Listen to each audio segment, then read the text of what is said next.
Angle of refraction divided by refractive index. अब आप लोग के पास एंगल ऑफ रिफ्रैक्शन क्या है, दैट इज 90, तो यहाँ पर कर दे साइन 90। उसके बाद रिफ्रैक्टिव इंडेक्स आपके पास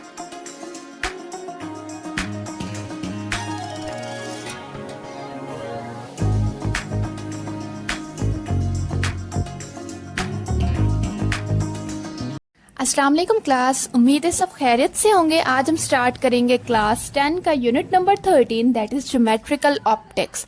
अच्छा बेटा, ये एमसीक्यूज आप लोग के लिए बहुत ज़्यादा इंपॉर्टेंट है। बोर्ड एग्जाम से पहले या किसी भी कॉम्पिटिटिव टेस्ट से पहले इन एमसीक्यूज को लाजमी सॉल्व कर लीजिएगा। इस प्लेलिस्ट को आप लोग सेव कर लीजिए जिसमें आप लोग के पास यूनिट नंबर 10 के complete chapter wise MCQs solve किए गए हैं।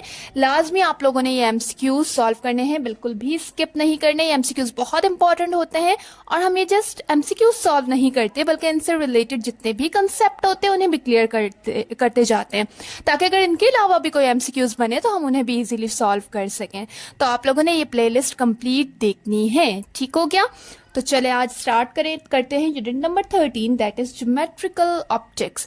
और बेटा, अगर आप लोग को किसी भी टॉपिक में कोई भी प्रॉब्लम आती है, कोई भी एमसीक्यू समझ नहीं आता, तो आप लोग मुझे कमेंट बॉक्स में बता दिया करें।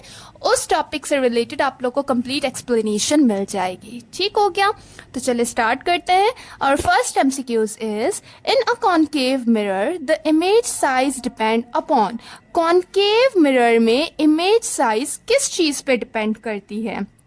ए size of the object, B position of the object, C area, या फिर D the shape of the object. तो किस चीज पे डिपेंड करती है? पोजीशन ऑफ द ऑब्जेक्ट, कि ऑब्जेक्ट कहां पर रखा गया है। क्या ऑब्जेक्ट इन्फिनिटी पे है, क्या ऑब्जेक्ट एफ पॉइंट पे है, क्या ऑब्जेक्ट कर्वेचर पे है। जहां पर ऑब्जेक्ट होगा वहां उस हिसाब से जो है इमेज बनेगी, इमेज की साइज होगी, ठीक हो गया? अब जो हमारे पास कॉनकेव मिरर है ना, वो यूज होता है टू फोकस द लाइट, ठीक है, टू फोकस दी लाइट। इसे हम लोग कन्वर्जिंग मिरर भी कहते हैं। जबकि हमारा दूसरा मिरर होता है दैट इज कॉन्वेक्स मिरर, उसे हम लोग डाइवर्जिंग मिरर भी कहते हैं, ठीक है। और ये जो है यूज होता है ज्यादातर जो है ड्राइविंग वगैरह में, इसे हम लोग ड्राइवर मिरर भी कहते हैं, ठीक है। जबकि जो हमारा कॉनकेव मिरर होता है वो ज्यादातर कौन यूज करते हैं? डेंटिस्ट यूज करते हैं, ठीक हो गया? Then second, in the normal human eye the image is formed. Normal human eye में इमेज कहाँ पर बनती है? In front of retina, behind the retina, on the retina, या in between lens and retina. तो नॉर्मल ह्यूमन आई में image कहाँ पर बनती है? On the retina. अगर इमेज रेटिना से पहले बन रही है तो उस डिफेक्ट को हम क्या कहते हैं? उस डिफेक्ट को कहा जाता है शॉर्ट साइटेडनेस, ठीक है। और अगर इमेज बन रही है रेटिना के बाद तो उस डिफेक्ट को क्या कहा जाता है? लॉन्ग साइटेडनेस, ठीक हो गया? ये भी आप लोगों ने बात याद रखनी है। अच्छा, short sightedness is also known as myopia. Short sightedness को और भी क्या कहा जाता है? मियोपिया कहा जाता है। और लॉन्ग साइटेडनेस को क्या कहा जाता है? हाइप्रोपिया कहा जाता है। देन इसके बाद when a light ray enter from a denser medium to a rarer medium it bends. जब भी कोई रे डेंसर मीडियम से लाइटर मीडियम में, रियर मीडियम में जो है जा रही है, तो फिर वहां पर जो लाइट रे होगी वो क्या होगी? बेंड होगी। Perpendicular to the normal, parallel to the normal, toward the normal, या अवे फ्रॉम द नॉर्मल। तो याद रखिएगा कि रे क्या होगी? Away from the normal bend होगी। Then in a compound microscope as compared to an objective, the eyepiece lens has a focal length. अब हमारे पास कंपाउंड माइक्रोस्कोप में दो तरह के लेंस होते हैं, एक को कहा जाता है आईपीस लेंस और दूसरे को कहा जाता है ऑब्जेक्टिव लेंस। अब पूछा गया है कि इस आईपीस लेंस की जो फोकल लेंथ होगी वो as compare to the objective lens क्या होगी? 0 होगी, नेगेटिव होगी, स्मॉल होगी, या फिर लार्ज होगी? तो बेटा याद रखिएगा कि जो हमारे पास आई पीस की जो फोकल लेंथ होती है वो as compare to the objective lens larger होती है। Then when an angle of refraction is 90 and the refractive index for water is 1.33, the critical angle is। अब यहाँ पर पूछ रहे हैं कि अगर आप लोग का एंगल ऑफ रिफ्रैक्शन, अब ये हम क्या कह रहे हैं, यहाँ पर हमारे पास जैसे फॉर एग्जांपल एक मिरर है, ठीक है, यहाँ पर कोई जो है रे आ रही है, ठीक है। अब वो क्या होगा कि यहाँ से टकरा के क्या हो जाएगी? बैंड हो जाएगी, ठीक है, रिफ्लेक्ट हो जाएगी। तो इस एंगल को यहाँ पर हमारा क्या होता है? नॉर्मल होता है। इसे हम कहते हैं एंगल ऑफ इंसिडेंस इंसिडेंस, इसे हम कहते हैं एंगल ऑफ रिफ्रैक्शन। अब पूछा गया है कि अगर आप लोग का एंगल ऑफ रिफ्रैक्शन है 90 डिग्री और अगर आप लोग के पास रिफ्रैक्टिव इंडेक्स दिया गया है 1.33, बताए क्रिटिकल एंगल क्या होगा। क्रिटिकल एंगल बेटा हम किसे कहते हैं, जब भी एंगल ऑफ रिफ्रैक्शन हमारा 90 होगा तो उसे हम कहते हैं, उस पॉइंट को क्या कहा जाता है, क्रिटिकल एंगल कहा जाता है। अब पूछा गया है कि अगर आप लोग के पास एंगल ऑफ रिफ्रैक्शन 90 है, रिफ्रैक्टिव इंडेक्स आप लोग के पास वाटर का 1.33 है, बताएं क्रिटिकल एंगल कितना होगा। तो ये हमारे पास कौन सा फॉर्मूला आ जाता है, हमारे पास फॉर्मूला है एक रिफ्रैक्टिव इंडेक्स जो कि बराबर होता है हमारे पास साइन एंगल ऑफ रिफ्रैक्शन के divided by sine angle of incidence के। ठीक है, तो अब इस एंगल ऑफ इंसिडेंस की जगह पर आप लिख दें एंगल ऑफ क्रिटिकल एंगल। ठीक है, किस तरह से हम करेंगे इसे हम डिटेल में जो है वो चैप्टर में पढ़ेंगे, फिलहाल आप बस इतना समझ लें कि यहाँ पर हम ये एंगल ऑफ इंसिडेंस की जगह पर क्या पुट कर देंगे, क्रिटिकल एंगल पुट कर देंगे। अब सिंपल हमने फाइंड क्या करना है, क्रिटिकल एंगल फाइंड करना है। रिफ्रैक्टिव इंडेक्स हमारे पास दिया गया है तो आप इस चीज को यहां पर ले आए और इस चीज को यहां पर ले आए। हमारे पास फॉर्मूला किस तरह से बन जाएगा, यहां पर हम लोग लिखते हैं, ये हो जाएगा हमारे पास sine angle of critical angle, sorry, फिर उसके बाद sine angle of refraction divided by refractive index. अब आप लोग के पास एंगल ऑफ रिफ्रैक्शन क्या है, दैट इज 90, तो यहां पर कर दे साइन 90। उसके बाद रिफ्रैक्टिव इंडेक्स आपके पास कितना दिया गया है, दैट इज 1.3। ठीक है, तो आप लोगों ने क्या करना है, यहाँ पर साइन 90 की वैल्यू निकालनी है। साइन 90 की वैल्यू हमें पता है कितनी होती है, 1 होती है, 1 डिवाइडेड बाय 1.33।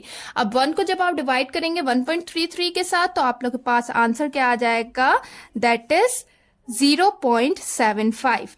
तो साइन जो ना एंगल ऑफ क्रिटिकल एंगल बराबर हो जाएगा कितने, 0.75। अब हमसे सिर्फ क्या पूछा गया, क्रिटिकल एंगल, तो इस साइन को आप लोग यहां ले आए। इस साइन को जब आप यहां पर ले आएंगे तो ये हो जाएगा साइन इनवर्स 0.75। अब 0.75 का आप लोग साइन इनवर्स कैसे निकालेंगे कि कैलकुलेटर में शिफ्ट क्लिक करके साइन क्लिक करेंगे, 0.75 लिखेंगे तो आप लोग के पास साइन इनवर्स आ जाएगा जो कि हमारे पास कितना आएगा, दैट इज 48.8। ये आंसर आ जाएगा आप लोग का। ठीक है, कैलकुलेटर के बगैर आप इसे सॉल्व नहीं कर सकते, तो कैलकुलेटर में जब आप साइन इनवर्स निकालेंगे तो आप लोग के पास ये आंसर आ जाएगा।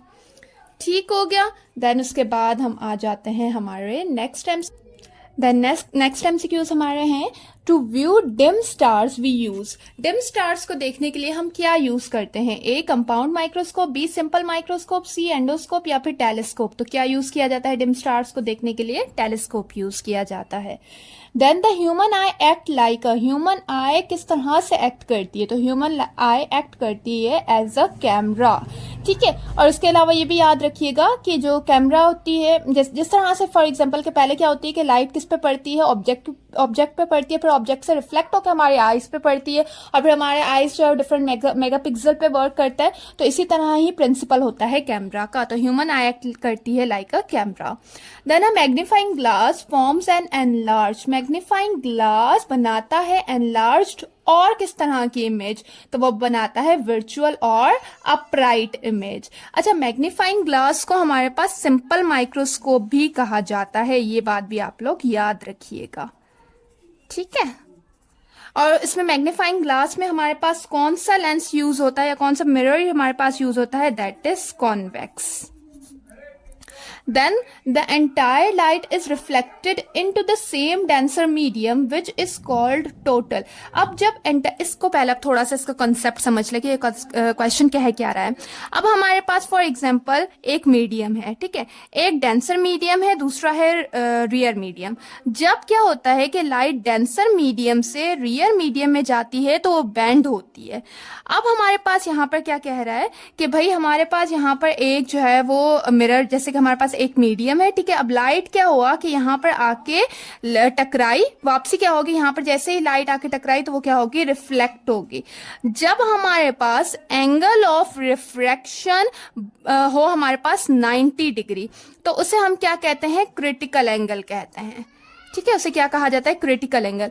अब जब हमारे पास क्रिटिकल एंगल या फिर ये एंगल ऑफ रिफ्रैक्शन 90 से बढ़ जाए तो हमारे पास क्या होगा कि जो हमारी रे होगी वो क्या होगी, रिफ्लेक्ट बैक होके डेंसर मीडियम में ही वापस आएगी। मतलब कि टोटल लाइट रिफ्लेक्ट होगी हमारी डेंसर मीडियम में ही, जबकि वो रियर मीडियम में पहले क्या हो रही थी कि डेंसर मीडियम में, लाइटर मीडियम में, रियर मीडियम में जा रही थी, जब हमारे पास एंगल ऑफ इंसिडेंस क्या था, angle of refraction sorry, angle of refraction क्या था 90 से कम या फिर 90 क्रिटिकल एंगल पे था, तो वो क्या हो रही थी, डेंसर से लाइटर मीडियम में जा रही थी, रिफ्लेक्ट हो रही थी।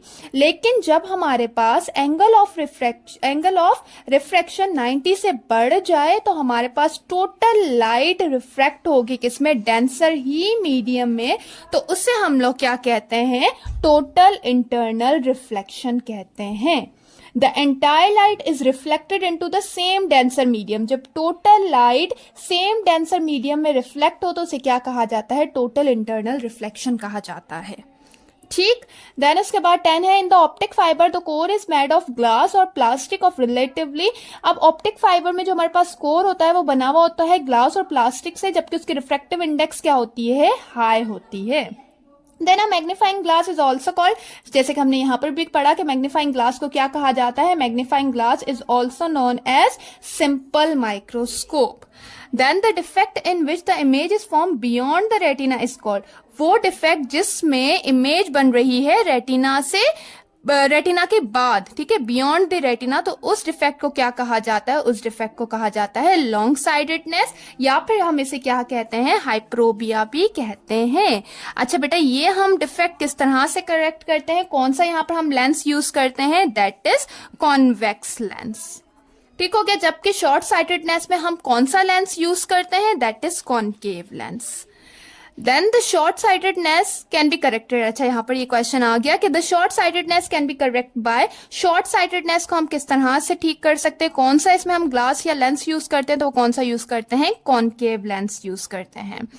Then lens from image through, अच्छा लेंसेज जो है वो इमेज बनाते हैं किस प्रोसेस के थ्रू, रिफ्रैक्शन के थ्रू। Then to eliminate the inaccessible places in the tooth, dentist use, अच्छा डेंटिस्ट जो है वो कौन सा मिरर यूज करते हैं, हमने पीछे भी पढ़ा, दैट इज कॉनकेव मिरर, जबकि ड्राइवर मिरर किसे कहा जाता है, कॉन्वेक्स मिरर को कहा जाता है। ठीक हो गया, यहाँ पर ये चैप्टर होता है हमारा खत्म। अगर इस चैप्टर में आप लोग को कोई भी बात मुश्किल लगी हो, आप लोग कमेंट बॉक्स में पूछिए, उस टॉपिक पे आप लोग को कंप्लीट एक्सप्लेनेशन मिल जाएगी। आई होप ये लेक्चर आप लोग के लिए बेनिफिशियल रहा होगा। अगर वीडियो पसंद आई हो तो इसे लाइक जरूर कीजिएगा और चैनल को सब्सक्राइब करना ना भूलिएगा। थैंक यू, खुदा हाफिज।